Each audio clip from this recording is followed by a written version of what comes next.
Well, I know it's been a few weeks since I have done a proper video, and I'll admit this is a filler video, but it's because usually it always seems right around March or so I just get real busy with real life and I just don't get to making videos as often as I should. I have a bunch in queue, but I can't finish them right now.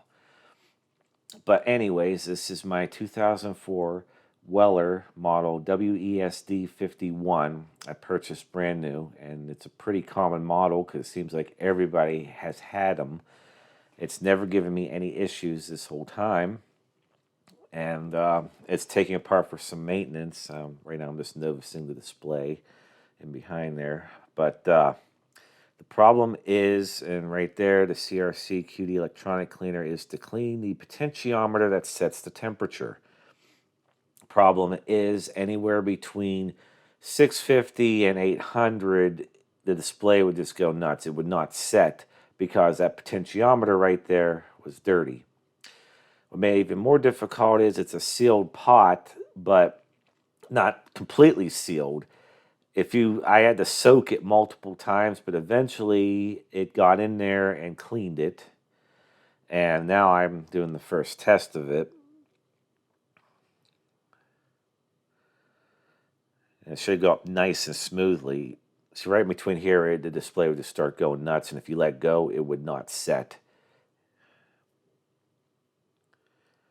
So there you go. That's working fine.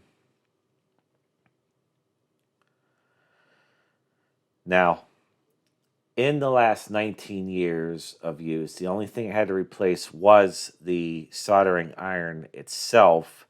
The thermocouple went bad, and it would not give feedback to the unit, so the unit shot up the temperature as high as it'll go, and the tip was glowing red, which basically ruined my tip. So yeah, I did have to replace the iron portion, but that was a relatively inexpensive fix. And just to show you, it's just 4 screws under the bottom underneath the 4 rubber feet I am putting back in. 12th week of 2004 sounds about right for this unit. And there it is all set up, and I use that MG Chemicals leaded solder. Yes, you can still get leaded solder, but it's very expensive, but well worth it, because lead-free solder sucks. I had it for a little while, and it just would not flow right, and when you did flow it, it just looked like pure crap. And because I had the temperature up so high, it causes some traces to lift. It just caused all sorts of problems.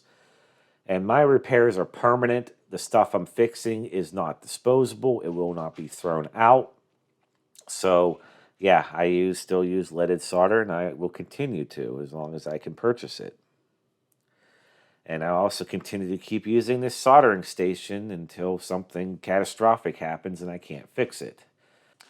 And those tools right there go with my Hako desoldering pump, which I can do another video on for another day. But I've had that since 2008, and it still works fine. And forgive the background noise because Bandy is tearing the shit out of a scratching post behind me. But yeah, there it is, happily running along right there. Gotta love the multiplexed displays, cause the flicker in the camera. But yeah, that's the soldering station I've been using for the last 19 years and all the things I've been working on. And it's been reliable, it just need a little bit of service. Hope you enjoyed this very brief video to, one, show I'm still alive and there will be future videos, but also to show you my soldering station, which I just recently had to service. So, thanks for watching. Special shout out and thanks to Liz, our star patron.